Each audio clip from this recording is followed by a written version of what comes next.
On a long stretch of highway cutting through the middle of nowhere, Max and Sarah were on their way back from a weekend camping trip.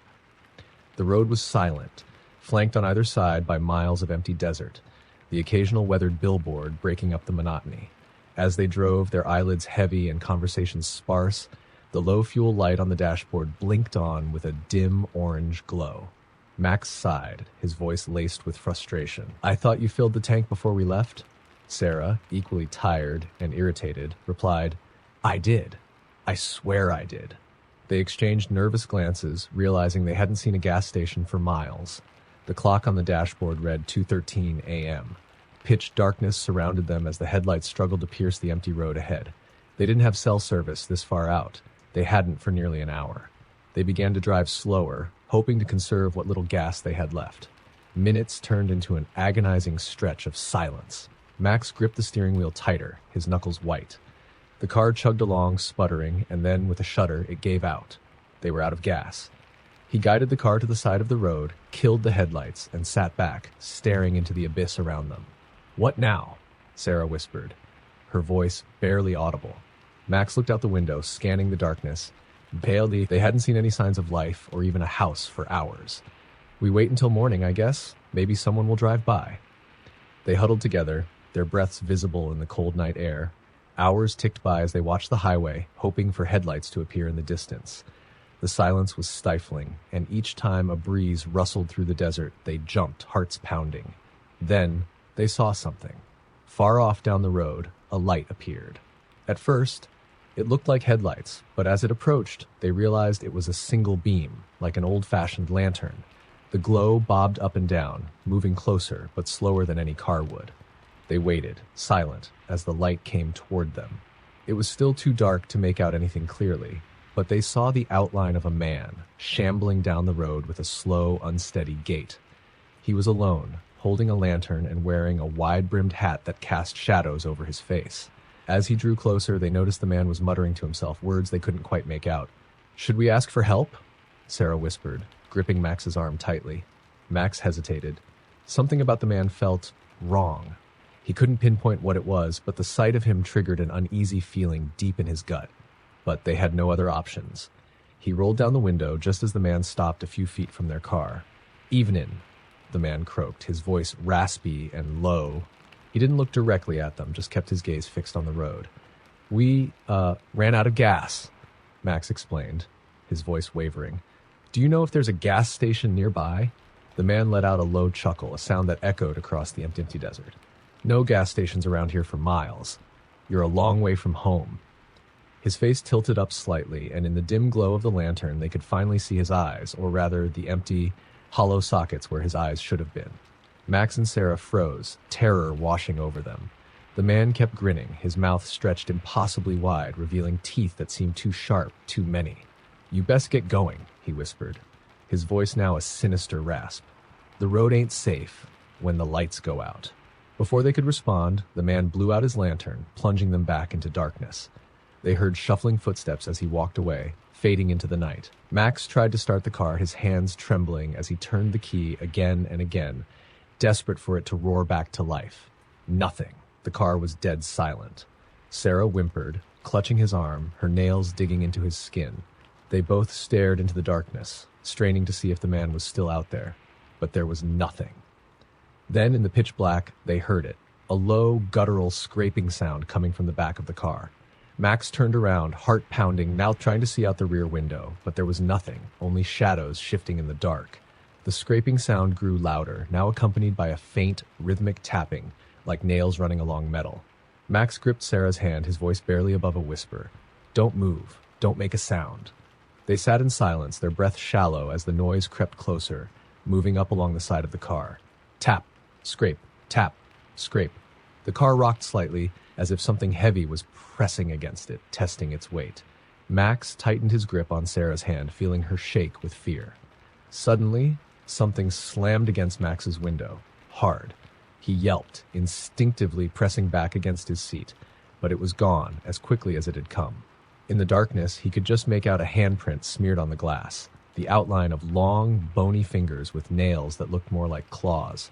The silence returned, thick and oppressive, until they heard a faint voice from outside, a whispering sound that seemed to come from everywhere at once. "Better start walking," it hissed. "Better start walking before it's too late." Sarah began to sob, her quiet cries muffled against Max's shoulder. He wrapped his arm around her, glancing out the windows, desperate to see if they were alone. Then, off in the distance, he saw them. Other lights, faint but moving closer, like flickering lanterns bobbing along the road. Dozens of them coming toward them, surrounding the car. As the lights drew closer, Max saw that they weren't lanterns at all. They were eyes. Hollow, empty sockets glowing with an eerie, sickly green light. The figures carried nothing, just shambled along, each of them mumbling, whispering under their breath, eyes fixed on the car. Max grabbed the handle, but as he tried to open the door, it wouldn't budge. Sarah frantically tried her side, but it was locked tight. They were trapped. The whispers grew louder, surrounding them, filling the air with a cacophony of raspy voices, all saying the same thing. "Better start walking? Better start walking? Better start walking." As the figures reached the car, they began tapping on the windows, scratching at the doors, their hollow eyes staring in with that same sinister grin. One of them pressed its face up against Max's window, mouth stretched in a gruesome smile, its rotten teeth barely an inch away from his face. Max and Sarah held each other tightly, eyes squeezed shut, praying it would end. But the tapping, the scratching, the whispers only grew louder, suffocating them with an overwhelming sense of dread. In the end, no one ever found Max and Sarah's car. It was as if they had simply vanished, swallowed by the night. And on that empty highway, travelers sometimes claim they see a pair of dim lights flickering far down the road. Some say it's a gas station sign, while others swear it's a warning, a reminder of those who never made it home. It was nearing midnight when Jake's car sputtered to a stop, the engine hissing and finally dying on the lonely back road.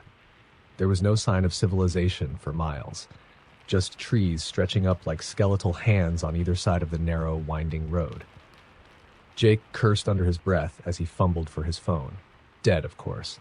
He hadn't charged it before he left. He was alone, out of gas, with no way to call for help. He debated whether to wait until morning or start walking. The empty, twisting road stretched on in both directions, seeming to lead only deeper into the dark, thick woods. But as he sat in the silent car, a creeping unease began to claw at him. The longer he waited, the heavier the darkness seemed to become, pressing in against the windows, filling every corner. Jake decided he couldn't wait. He grabbed a flashlight from the glove compartment, threw on his jacket, and stepped out into the biting cold night air. The silence outside was unnatural. No wind, no animal sounds, nothing. Only his own footsteps crunching on the gravel as he began walking back toward the main road. As he walked, he felt a prickling sensation on the back of his neck, like he was being watched.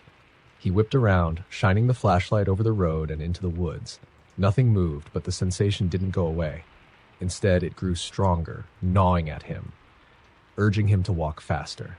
Minutes dragged by and the silence grew oppressive. Jake forced himself to keep going, his breaths puffing in the cold air. But after a few more steps, he noticed something strange. His footsteps had an echo. At first, he dismissed it as paranoia, but then he stopped, holding his breath. Another step crunched behind him. Heart pounding, Jake spun around, shining his flashlight into the darkness. He saw nothing, but the silence felt heavier, like the woods were holding their breath too. He took a tentative step forward, listening, his ears straining. There it was again, a soft shuffling sound, like footsteps dragging through leaves, just behind him. He started walking faster, heart hammering, his flashlight bouncing in his shaking hands. But no matter how fast he walked, the footsteps followed. Louder now, closer. When he broke into a jog, they did too, crunching through the gravel with a slow, deliberate pace. Jake glanced over his shoulder and froze. In the dim beam of his flashlight, he caught a glimpse of something. A shadowy figure standing a few feet back, partially hidden in the darkness.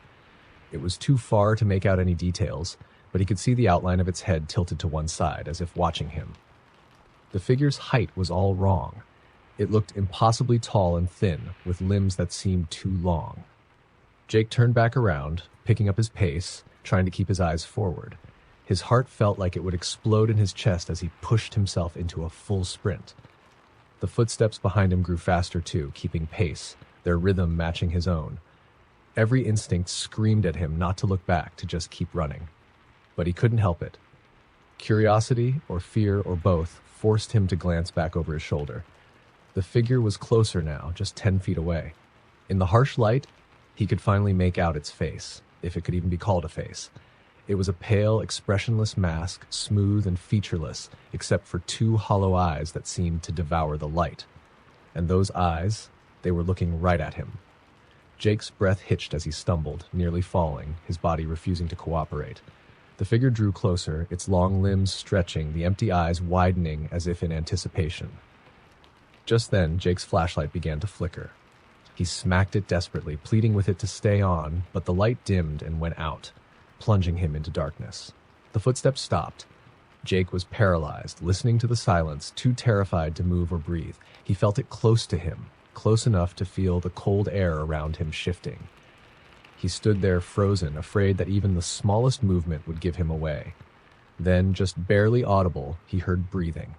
Not his own. It was deep, ragged, like the thing behind him was struggling to contain some insatiable hunger. "Please," he whispered, his voice barely a breath. A hand reached out of the darkness, inches from his face, thin and pale, the fingers too long, bending at unnatural angles. It hovered there, inches from his skin, as if savoring the moment. Jake squeezed his eyes shut, praying it would disappear. Then he felt a touch, a single, ice-cold finger tracing the line of his jaw. He tried to scream, but the sound caught in his throat. He felt it lean closer, its breath cold and damp on his neck. And then, just as quickly as it came, it was gone. The footsteps faded, disappearing into the trees. Jake opened his eyes, gasping, his entire body trembling. The road was empty, silent again. There was no sign of the figure, no trace of it anywhere. He turned and ran, not caring where he was going, just desperate to get away. When he finally saw the faint glow of headlights in the distance, he waved his arms frantically, stumbling into the path of an old pickup truck. The driver, a weathered man with a look of deep concern, slowed to a stop and let him in, listening to Jake's breathless explanation. The man gave him a long, somber look. "You're lucky," he said, his voice low. "Folks go missing on that road all the time. They say, if you ever see it, that figure, it's already too late." Jake never took that road again. But sometimes, late at night, when he's alone, he still hears it. The soft, shuffling footsteps, the cold, ragged breathing, and he knows deep down that it's still watching him, waiting for the moment he lets his guard down. In the dead of night, Lucy's car coasted to a halt on a quiet country road. She just left her friend's wedding reception, and the laughter and music still echoed in her mind as the silence of the night settled around her. The car's fuel gauge was firmly on E. She checked her phone. No signal, of course. With no sign of a gas station nearby, she decided to wait it out until morning. As the minutes ticked by, she felt the weight of loneliness pressing down. The air inside the car grew stuffy, and the oppressive silence outside seemed to swallow every sound. She cracked the window to let in some fresh air and rested her head on the steering wheel, hoping sleep would come and make the hours pass faster. Then she heard it. A faint tapping, like fingernails lightly scraping against glass. Her head shot up, and she squinted into the darkness, her heart racing. She told herself it was probably a tree branch brushing against the car, or maybe an animal curious about the strange vehicle parked in its territory. But there were no trees nearby, and the sound wasn't coming from the roof or sides of the car. It was coming from the window, just inches from her face. Lucy turned slowly, afraid to look.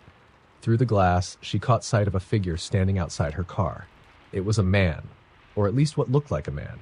He wore an old, tattered suit, his skin pale and gaunt, stretched too tightly across his face. His eyes were wide and unblinking, fixed directly on hers. His mouth was twisted into a faint, unnatural smile. She sat frozen, barely daring to breathe. The man didn't move, didn't make a sound. He just kept staring, his gaze intense, almost hungry. After a long, unbearable moment, he lifted one hand and tapped on the glass again, soft, rhythmic, deliberate. Tap, tap, tap. Lucy's skin crawled. She wanted to scream, to start the car and drive away, but she was trapped, locked in his gaze. The man leaned in closer, his mouth stretching wider, revealing rows of yellowed teeth. He mouthed something, but she couldn't understand. She shook her head, tears pricking at the corners of her eyes. The man's face twisted into a look of annoyance, and he mouthed it again, slower this time. "Roll down the window." She shook her head frantically, refusing, clenching the steering wheel with both hands. The man's smile faded, replaced by a look of cold, silent fury. He stepped back, disappearing into the darkness. Lucy sat there, breathless, waiting, hoping he was gone. Minutes passed, then an hour. She began to convince herself it was over, that she'd imagined the whole thing. Just as she was about to relax, there came another sound, a soft thud from the roof of the car, like something had landed on it. Her heart leapt into her throat. She didn't dare look up, didn't dare breathe. The thuds grew louder, moving from the roof to the hood, echoing in the silence. And then slowly, the figure slid down the windshield, his wide eyes locking onto hers from above, his mouth stretched into that eerie smile again. This time his words were loud, as if the glass could no longer contain his voice. "Let me in." Lucy recoiled, pressing herself against the seat. She squeezed her eyes shut, hoping he'd disappear if she didn't look. She waited, hearing nothing, feeling only the wild thump of her heartbeat. Finally, she opened her eyes, and he was gone. Relief washed over her, but it was short-lived. She felt the car dip slightly, as if something was climbing onto the trunk. Her heart raced as she looked into the rearview mirror. There, crouched on the back of the car, was the figure again, grinning, his face inches from the back window. His eyes bored into hers, unblinking, his mouth forming words she could just barely make out in the mirror. "You can't hide from me, Lucy." She couldn't take it anymore. She scrambled for her phone, hoping against hope for even a single bar of service. She held it up, waving it around, praying for a signal. Nothing. But in her frantic movements, she accidentally hit the horn, the blaring sound shattering the night's silence. When the echo faded, she realized she could no longer see him. The back window was empty. Lucy felt a strange combination of relief and dread as she looked around, her eyes darting over every shadow outside. But he was nowhere to be seen. She began to wonder if he'd really left, or if he was just hiding. After what felt like an eternity, the first light of dawn began to break over the horizon. The relief was overwhelming. She could finally see the surroundings more clearly, and there was no sign of the figure. Exhausted, shaken, she leaned back, closing her eyes, letting out a shaky breath. But as she sat there, she felt something cold on her shoulder. She froze, dread twisting her insides. Slowly, with trembling hands, she reached up to touch it. Her fingers brushed something thin, scratchy, and ice-cold. A finger. She let out a scream as she turned around, only to find herself staring into the same hollow, unblinking eyes, inches from her face.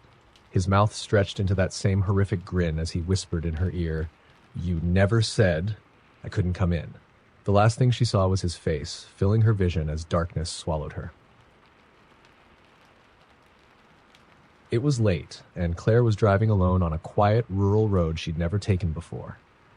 The GPS had rerouted her after an accident blocked the main highway, leading her into the deep, unfamiliar countryside. The road was narrow and twisted, flanked by dense forests on either side. Only her headlights lit the way, casting eerie shadows that seemed to flicker at the edge of her vision. As she drove, she noticed a strange sign partially hidden by the overgrowth. The letters were faded, but she could just make out the words, "Welcome to Black Hollow." She felt a chill run down her spine, but brushed it off, figuring it was an old sign for some ghost town that didn't even exist anymore. She tried turning up the radio to shake the feeling, but all she got was static. Frustrated, she turned it off, leaving only the hum of the engine and the sound of the tires on the gravelly road to fill the silence. After a few more miles, she began to feel uneasy, as if something was watching her from the dark woods on either side.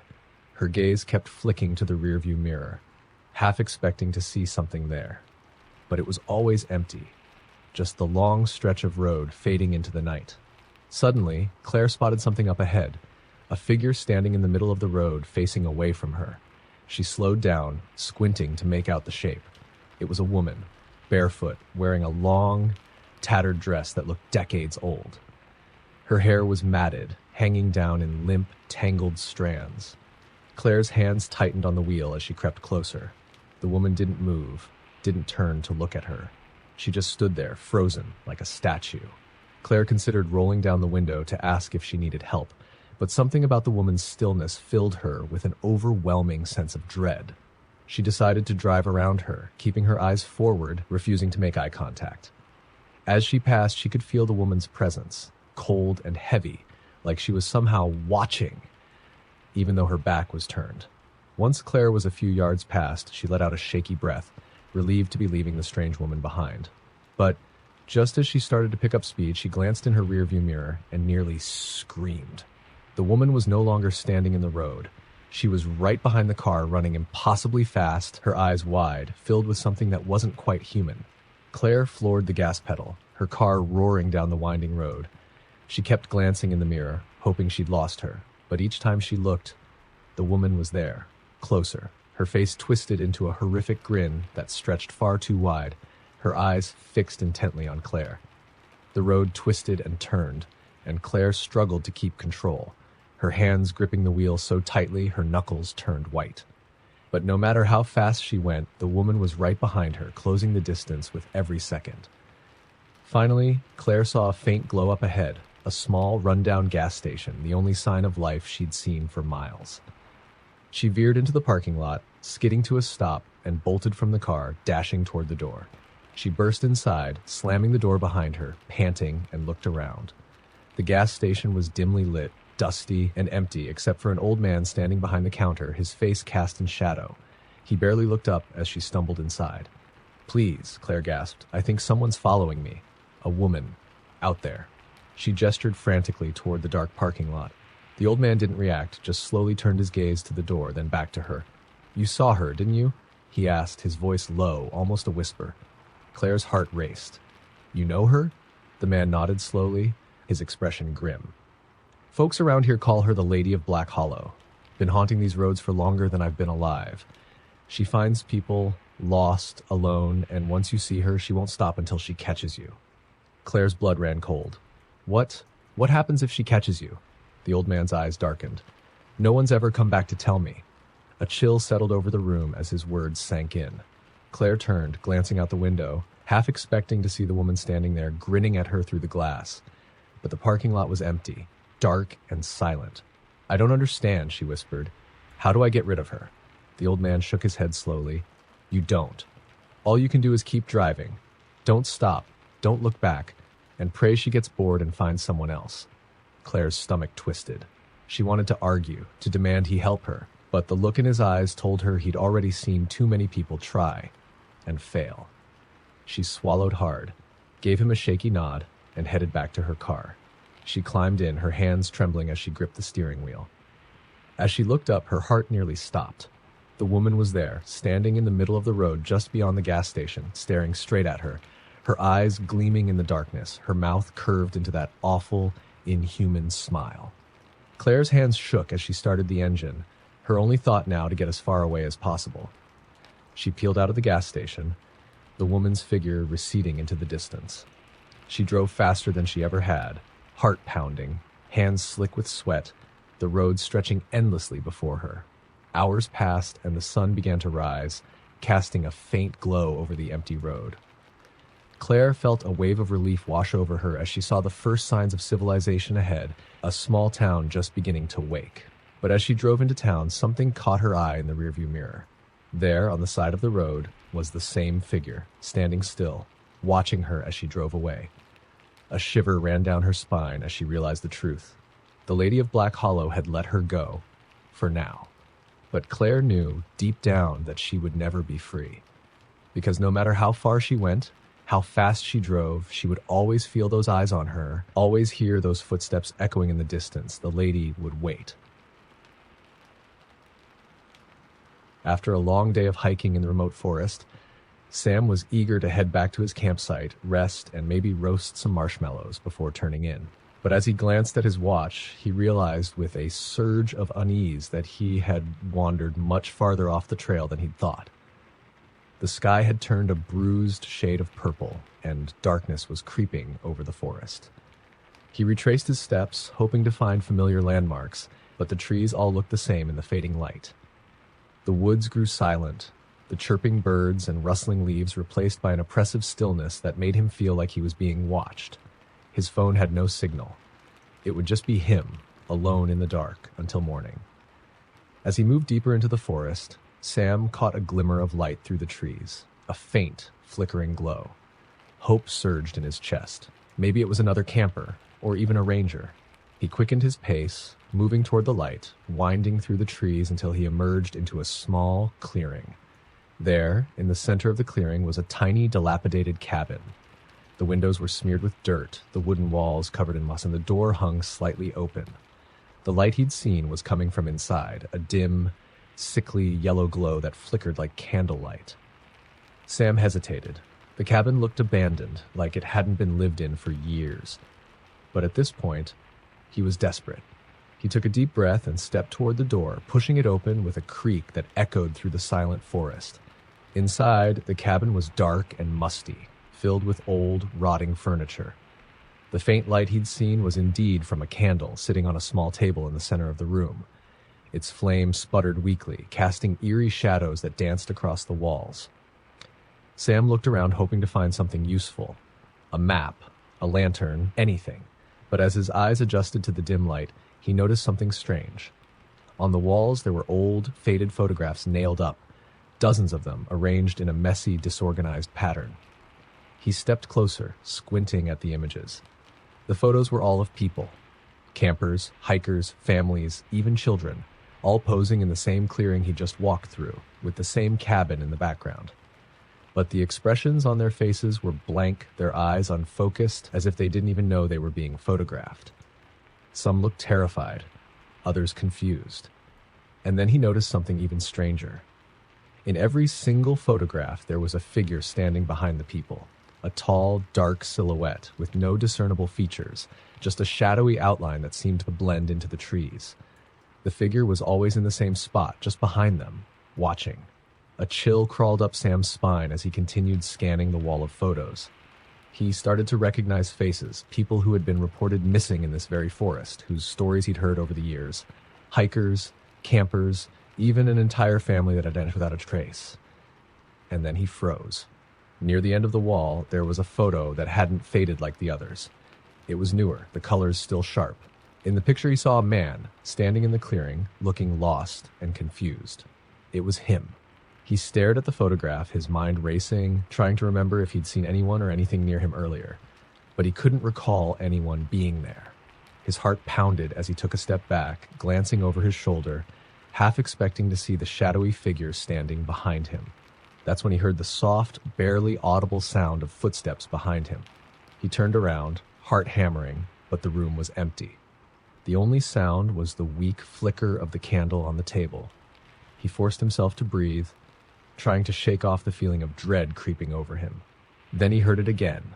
Footsteps, slow and deliberate, moving closer. He scanned the room, but there was no one there. The shadows stretched and twisted, seeming to gather in the corners of the cabin, coiling like dark smoke.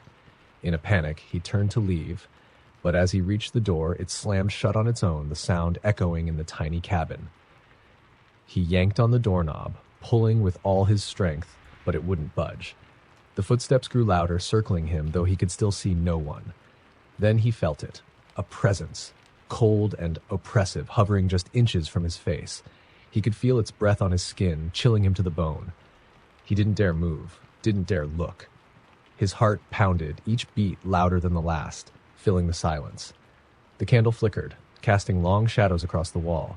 In its weak light, he saw the outline of a figure standing just behind him in the reflection of the dusty glass window, a tall, dark shape with hollow, empty eyes that seemed to swallow the light. The last thing he heard was a soft, whispering voice echoing in his ear. "Now you belong to the forest." The candle went out, plunging the cabin into complete darkness. When morning came, a group of hikers stumbled upon the cabin. They found it empty, abandoned, the door slightly ajar. They saw the photos on the wall, including a new one, freshly nailed up. It showed a man standing alone in the clearing, looking lost and terrified, with a dark figure standing just behind him. They never saw Sam again. But some say that on quiet nights, if you walk deep enough into the forest, you can still see a figure standing in the shadows, watching, waiting for the next soul to lose their way. It was a cold autumn night, and Jake was on his way home after visiting a friend in the next town over.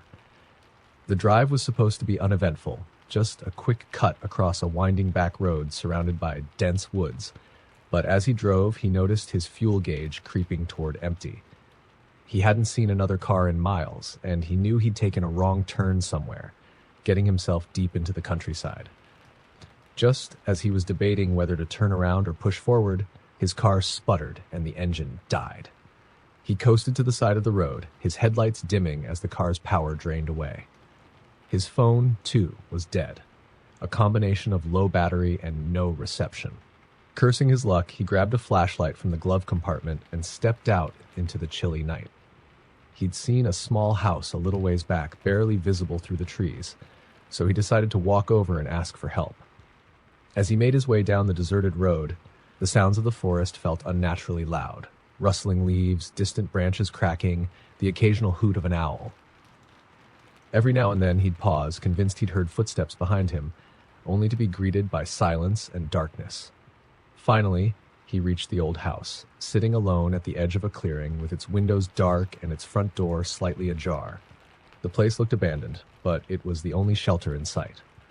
He knocked on the door, his knuckles echoing in the stillness. No answer. Jake's flashlight flickered as he hesitated, debating whether to go in, but the wind picked up, sending a shiver down his spine, and he decided to step inside, just for a moment, just to see if there was a phone. The inside of the house smelled of mildew and stale air like it hadn't been lived in for years. His footsteps echoed on the creaky floorboards as he slowly made his way through the dim, silent rooms. Each one was empty, stripped of any furniture, save for a few scraps of tattered wallpaper peeling from the walls. In the living room, he found a single chair in the middle of the room. It was facing the wall, as if someone had been sitting there, staring at the blank, peeling wallpaper for hours. Unease prickled over him, and he decided he'd seen enough. He turned to leave, but just then, he heard the sound of footsteps in the room above him. He froze, his heart hammering in his chest. The footsteps were slow and deliberate, each creak of the floorboard sending a jolt of fear down his spine. He thought maybe it was another lost traveler like him, but something about the slow, rhythmic nature of the steps felt wrong. "Hello?" he called out, his voice barely a whisper. The footsteps stopped. A tense silence filled the house. Then, with agonizing slowness, he heard the steps begin again, this time descending the staircase at the far end of the hall. His instinct told him to run, but his legs felt rooted to the floor. As he stood there, paralyzed, he caught a glimpse of something in his peripheral vision, a shadow moving in the reflection of a cracked mirror on the wall. The figure was tall, unnaturally thin, with long limbs that seemed to stretch too far, moving in an unnatural, jerky gait as it made its way down the stairs. With every fiber of his being screaming at him to leave, Jake forced himself to turn and bolt toward the door. But just as he reached it, he felt an icy, bone-chilling sensation wash over him. The door, which had been slightly open when he entered, was now firmly shut. No matter how hard he pulled, it wouldn't budge. Panicked, he glanced back and saw the figure standing at the foot of the stairs, its face obscured in shadow. Slowly, it tilted its head as if studying him, its body twitching and jerking in unnatural movements. Then, it began to move toward him, stretching its limbs as it crept closer. Jake pounded on the door, his heart racing as he screamed for help, but there was no one around to hear him. Desperate, he turned the flashlight toward the creature, but the beam barely seemed to affect it, passing through as if it were nothing but a shadow. The figure drew closer, extending a bony hand toward him, fingers impossibly long, reaching for his throat. Jake felt the cold grip wrap around him, squeezing, pulling him backward into the darkness. In one last desperate act, he reached for his flashlight and swung it wildly. It passed through the creature, but his momentum caused him to stumble, breaking free of its icy grip. Gasping, he threw his shoulder against the door, finally breaking it open, and staggered out into the night. He ran back down the road, breathless and terrified, not daring to look back. The woods around him seemed darker, thicker, as if the shadows themselves were alive, watching, waiting for him to stumble. When he finally reached his car, he found it sitting silently, as if mocking him. He jumped inside, locking the doors and fumbling for his keys. But before he could start the engine, he noticed something in the rearview mirror. There, standing at the edge of the forest, was the figure, tall and skeletal, its head tilted to one side as it watched him with hollow, empty eyes. He felt its gaze boring into him, even from a distance. With trembling hands, he turned the key, praying the engine would start. Miraculously, it roared to life, and he sped off down the road, not stopping until he was miles away from that cursed house. But even now, he can't shake the feeling that something followed him that night, that it latched onto him somehow. Sometimes, when he's alone, he catches glimpses of it in mirrors, or sees a shadow stretching across the floor when there's no one there. And every so often, he hears those same slow, deliberate footsteps echoing in his home, growing louder, closer, night after night. A storm was brewing, and Riley cursed herself for taking the shortcut through the winding forest road. It was desolate, the trees on either side looming like silent sentinels in the darkening sky. Rain began to splatter on her windshield as she gripped the wheel, feeling the weight of the oppressive silence around her. After another few minutes, Riley noticed the dashboard light up. She was low on gas. She hadn't seen another car for ages, let alone a gas station, and the needle was sinking toward empty. Just as she began to panic, she saw a faint glow ahead, a small, worn-down gas station appearing like a mirage on the side of the road. Relieved, she pulled into the station, which seemed to be in disrepair, its faded, flickering sign hanging crookedly as if barely holding on.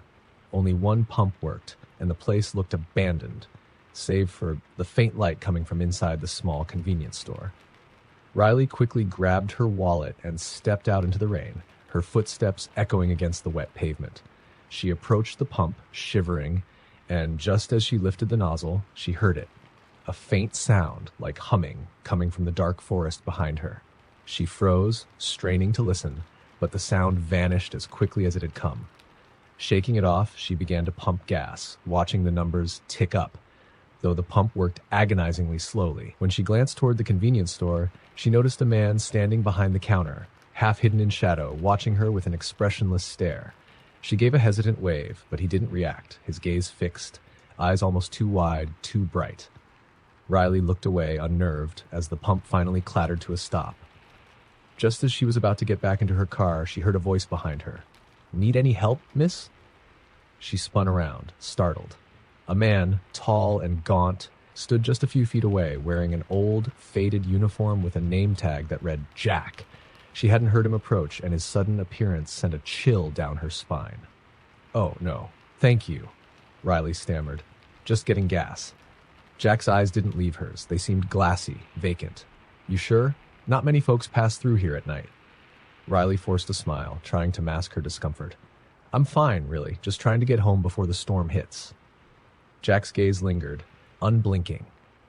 "There's something strange about these woods," he said in a low voice. "People tend to get lost out here." Riley swallowed, glancing over his shoulder toward the dark line of trees. "I'm sure I'll be fine," she said, forcing herself to stay calm. Jack nodded slowly, but his face remained expressionless. "Best of luck to you, then," he muttered, his voice almost drowned out by a sudden gust of wind. And just like that, he turned and walked back toward the convenience store, disappearing into the dim light. Uneasy, Riley got back into her car, locking the doors out of instinct. As she looked back at the gas station, she noticed something strange. Jack was nowhere to be seen inside. In fact, the whole convenience store seemed to have gone dark, like the lights had been cut off entirely. Trying to shake off the unsettling feeling, she started the car and pulled out of the gas station, eager to put distance between herself and that eerie place. The rain began to fall harder, creating a constant drumming on the roof as she sped down the narrow road. She'd been driving for about 15 minutes when the humming started again, a faint, tuneless melody just barely audible over the sound of the rain. It grew louder, filling the car even though her radio was off. She turned, glancing into the back seat, but it was empty. Heart pounding, she gripped the steering wheel, wondering if she was imagining things. Then her headlights caught a figure standing at the edge of the road ahead. She slammed on the brakes, skidding to a stop, the car's headlights illuminating the person in front of her. It was Jack, the gas station attendant, standing completely still, his eyes wide and fixed on her, his mouth twisted into an unnatural smile. Rain poured down on him, soaking his uniform, but he didn't seem to notice. Riley's heart raced as she stared, paralyzed with fear. She just left him miles back at the gas station. There was no way he could be here. She blinked, and when she opened her eyes, he was gone. The road was empty, just wet pavement and rain-soaked trees. Forcing herself to breathe, she pressed her foot on the accelerator, trying to convince herself it was just a trick of the light. But as she drove, the humming continued, filling the car, and every so often, in the corner of her eye, she thought she saw movement in her rearview mirror. A shape shifting in the shadows of the back seat. She refused to look, keeping her eyes on the road, every nerve screaming at her to drive faster. Suddenly, the car's headlights flickered, casting brief shadows across the forest before plunging her into darkness. She felt a chill as the humming stopped, replaced by a heavy silence. The only sound was her own breathing, shaky and shallow, as she sat alone in the dark, too afraid to move. Then, slowly, she felt a cold presence beside her, a weight pressing down on the passenger seat. She didn't dare look, her heart hammering as an icy whisper filled the air, so close she could feel the breath against her ear. People tend to get lost out here. Riley squeezed her eyes shut, willing herself to wake up from this nightmare. But when she opened them again, she found herself staring into the passenger seat. Jack was sitting beside her, his vacant, glassy eyes fixed on her, his smile too wide, too wrong, stretching across his face in a way that looked painful, unnatural. She screamed, slamming her foot on the gas pedal, the car roaring to life as she sped down the road, the figure in the passenger seat flickering in and out of her vision like a twisted, broken film reel. She didn't stop driving until she saw the lights of a small town ahead. She pulled into a gas station, one that looked modern, familiar, and stumbled out of the car, gasping for breath. The attendant, a young woman, ran over, asking if she was all right. Riley could barely answer, still shaken, but as she glanced back at her car, she saw something that made her blood run cold. There, written in fog on the inside of her windshield, were the words, "See you soon." Riley never took that shortcut again. But sometimes late at night, she still hears that haunting, tuneless hum echoing through her car, a reminder that she may have left the forest, but something followed her out. Lily had always been fascinated by old buildings. When she heard about the abandoned high-rise at the edge of town, a relic of a failed construction project from the 1980s, she couldn't resist checking it out. The locals avoided it, claiming it was haunted, that strange noises echoed through the empty halls at night, that some who went inside never returned. But Lily thought it was just local folklore, a story to keep thrill-seekers away. One night, armed with a flashlight and her phone, she decided to explore it. She knew she'd be alone. No one else dared enter the place after dark. The building was eerily silent as she approached, its cracked, dirty windows resembling empty, watchful eyes in the dim moonlight. The front entrance was boarded up, so she found her way in through a gap in one of the side windows, which was smashed enough for her to squeeze through. Inside, her footsteps echoed as she moved through the dust-filled air. Graffiti covered the walls, and the smell of decay lingered in every corner. But she felt a thrill, a chance to explore something untouched, frozen in time. As she climbed the stairs to the second floor, she heard a faint sound. She paused, listening. It was a rhythmic tapping, like someone tapping their nails against the concrete. The sound seemed to come from deeper inside the building, somewhere in the darkness beyond her flashlight beam. Lily called out, but her voice only echoed back to her. She took a deep breath and continued on, reassuring herself that it was just the building settling, or perhaps an animal. On the third floor, the air grew colder, thick with dust and the faint odor of something rotten. She began to feel uneasy, but curiosity pushed her forward. Her flashlight caught something strange on the wall ahead. Handprints. Dozens of them, all smeared in different directions, some small, some large, some overlapping. They looked old, faded, like they'd been there for decades. Her heart pounded as she traced her light over the handprints. Then she noticed something that made her blood run cold. The prints weren't made with paint. They had a reddish-brown tint, like dried blood. A cold shiver ran down her spine, and she told herself it was just vandalism, kids trying to freak people out. She decided to continue, promising herself she'd only stay a few more minutes. But as she climbed to the fourth floor, the tapping returned, louder this time, followed by a faint whisper. She couldn't make out the words, but it sent a chill through her. She thought about leaving, but she was already so close to the top, and she didn't want to leave without seeing the view from the rooftop.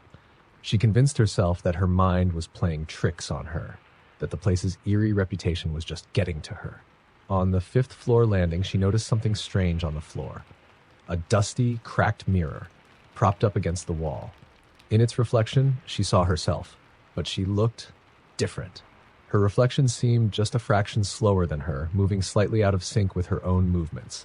She waved her hand, watching her reflection delay just a moment, almost as if it were watching her back. A sense of dread crept over her, but she forced herself to look away, deciding to press on and reach the top. The tapping and whispering grew louder as she climbed, and the sense of being watched intensified. By the time she reached the 10th floor, her nerves were frayed, her flashlight flickering. She was almost at the rooftop, but she felt like something was behind her. She couldn't shake the sensation, and when she turned, she could have sworn she saw a shadow moving down the stairwell, just a brief, dark blur.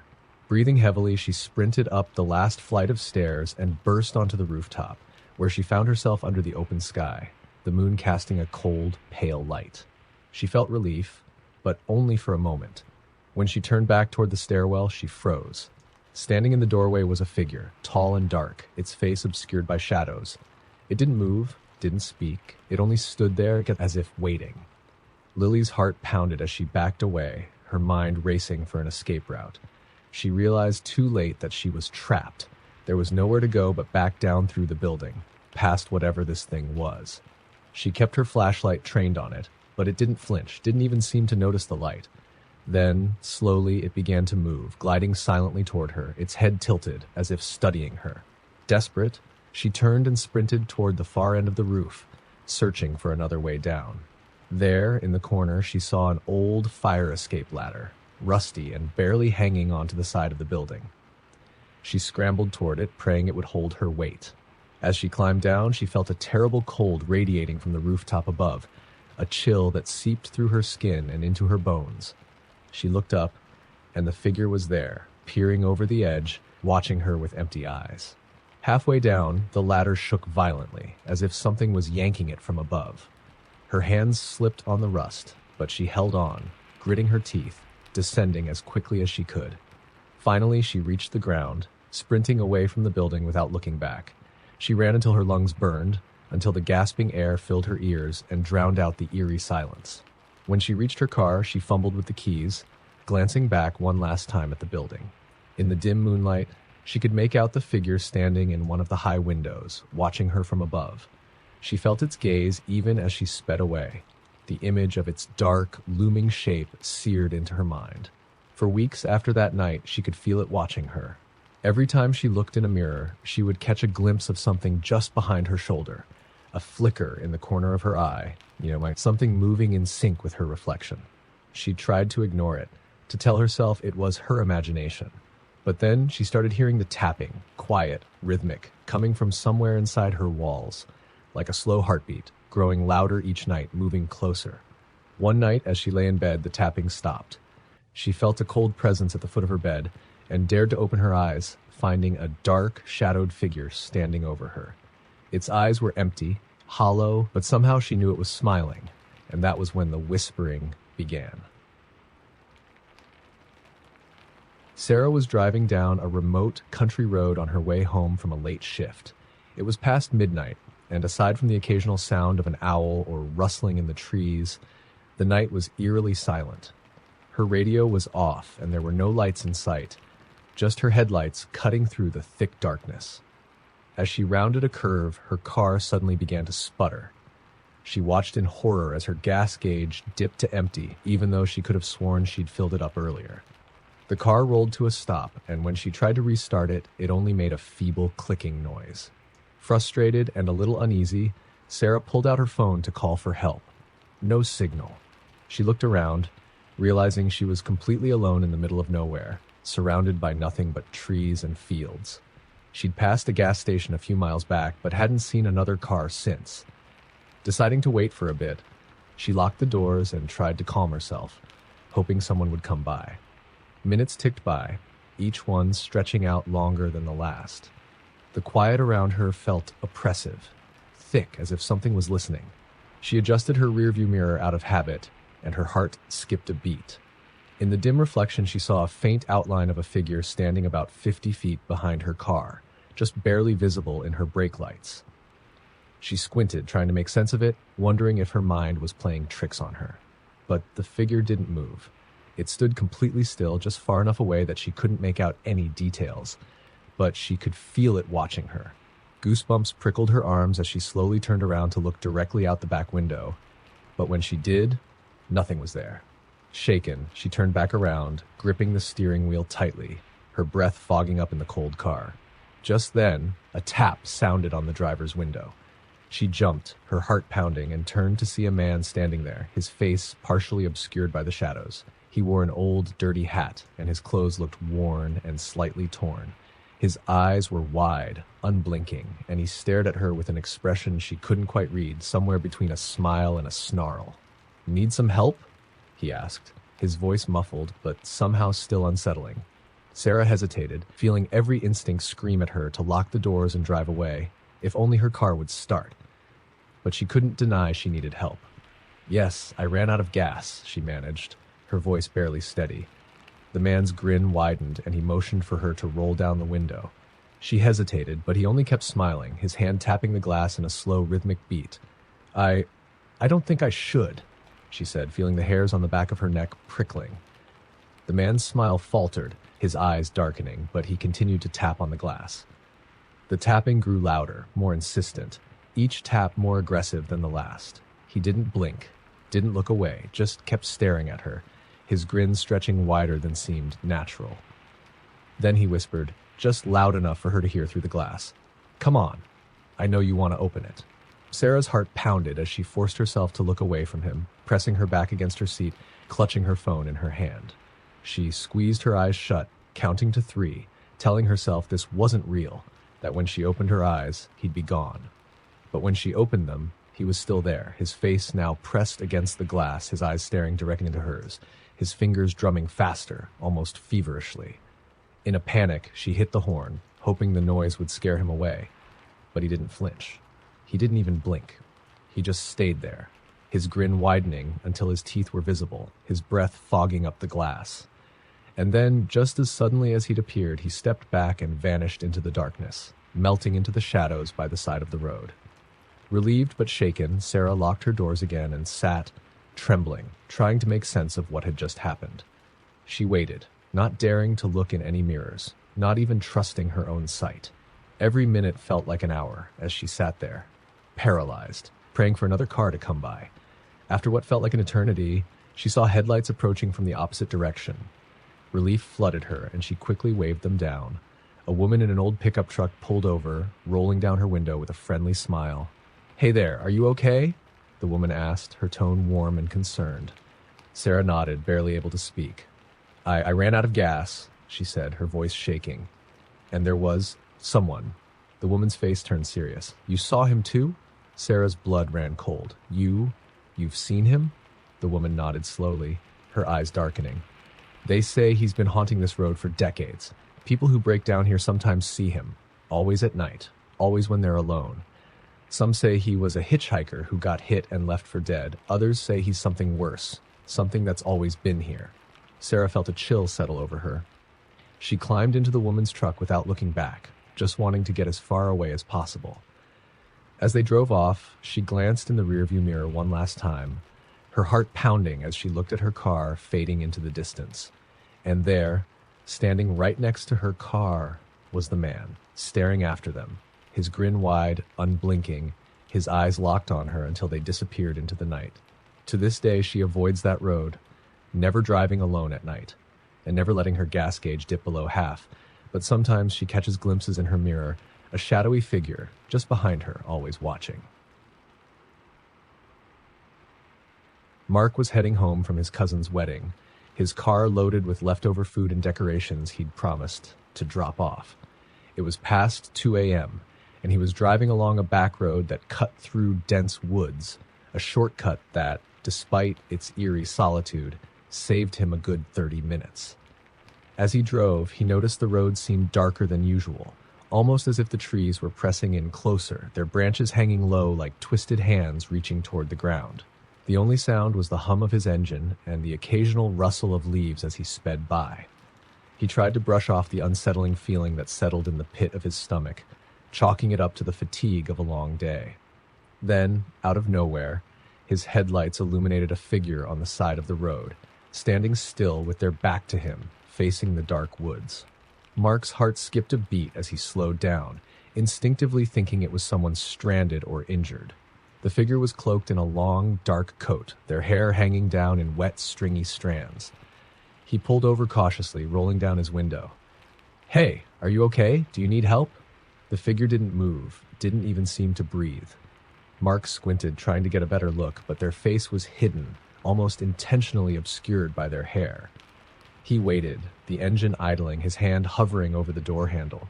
Then the figure slowly turned, revealing a face that sent chills through him. It was completely blank. No eyes, no nose, just a pale, smooth surface where a face should have been. Mark recoiled, his mind struggling to process what he was seeing. Before he could react, the figure moved, gliding closer to his car, its head cocking slightly as if studying him. Mark's fight-or-flight instinct kicked in, and he slammed his foot on the gas, the tires screeching as he sped away, glancing in his rearview mirror to see the figure growing smaller behind him. But it didn't disappear. Instead, it began to walk after him, faster than should have been possible, its movements jerky and unnatural, like a puppet being pulled by invisible strings. Mark's hands trembled as he gripped the wheel, his heart racing. He pressed down harder on the gas, the car barreling down the road, but every time he looked back, the figure was closer, almost floating just inches above the ground. Finally, Mark took his eyes off the mirror, focusing entirely on the road ahead, his only thought to get as far away as possible. After what felt like an eternity, he saw a gas station up ahead, its lights bright against the dark forest. Relief flooded through him as he pulled into the parking lot, the familiar glow making him feel safe for the first time since he'd seen that figure. He parked, turning off the engine and letting out a shaky breath. The gas station attendant, a young man with a bored expression, looked over at him curiously. "You all right, buddy?" he asked, eyeing Mark's pale face. Mark nodded, trying to steady himself. "Yeah, just saw something strange on the road back there." The attendant's face darkened slightly. "Let me guess. You saw them?" Mark blinked. "You know about it?" The attendant nodded, lowering his voice. "People say there's a thing on this road, doesn't have a face. Some say it's the spirit of a woman who died in these woods, but others say it's something older, something that's been here since before anyone settled around here." Mark felt his heart race as the attendant continued. "They say if you see it, it'll follow you, latch on like a shadow. Even if you get away, it'll keep coming back until..." His voice trailed off, but his expression told Mark enough. Mark shivered, thanking the attendant, and returned to his car, the encounter settling in his mind like a heavy weight. The gas station lights felt like a temporary refuge, a thin barrier between him and whatever was lurking in the dark beyond. As he sat, trying to calm down, he glanced at his rearview mirror, and his stomach twisted. In the back seat, just faintly visible in the mirror, was the figure, its blank face turned directly toward him as if it had never stopped following him at all. Mark stumbled out of the car, his heart hammering, but when he opened the back door, the seat was empty. The air was cold, pressing in from all sides, suffocating. He drove home in silence, refusing to look in the mirrors, keeping his eyes fixed on the road. But the weight in the car felt different now, as if something was there, lingering just outside his line of sight. And even when he finally got home, safe inside his apartment, the feeling never quite went away. He checked his rearview mirror every night after that, and every so often he would catch a glimpse of it. The figure, waiting patiently, a silent, blank face that was always somehow looking right at him.